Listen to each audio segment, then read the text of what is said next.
محترم ناظرین، update four vision میں آپ کا استقبال ہے۔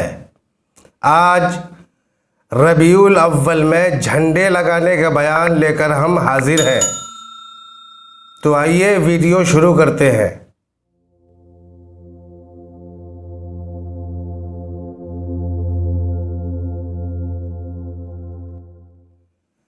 ربیع الاول شریف میں چاند نظر آتے ہی پوری دنیا کے عاشقان مصطفیٰ صلی اللہ تعالی علیہ وسلم اپنے نبی کریم صلی اللہ تعالی علیہ وسلم کی پیدائش کا جشن مناتے ہیں، اور اپنے گھروں اور مسجدوں کی چھتوں پر اور مدرسوں کی چھتوں پر جھنڈے لگاتے ہیں۔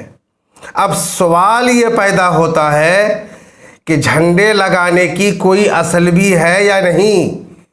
تو اس سلسلے میں حضرت عبداللہ ابن عباس کی لمبی حدیث سیرت کی متعدد کتابوں میں ذکر کی گئی ہے، جس میں حضور کی پیدائش کے وقت ظاہر ہونے والے معجزات کا ذکر ہے۔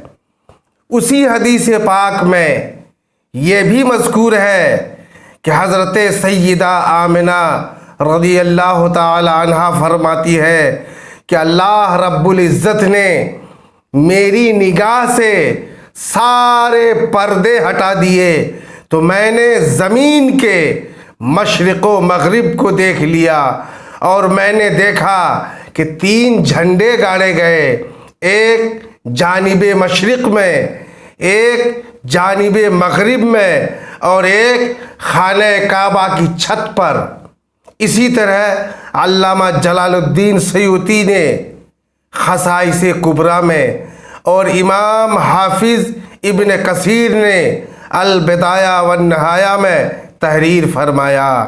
لہٰذا نبی کے دیوانے اپنے نبی کی پیدائش کے موقع پر جھنڈے لگا کر فرشتوں کی سنت پر عمل کرتے ہیں۔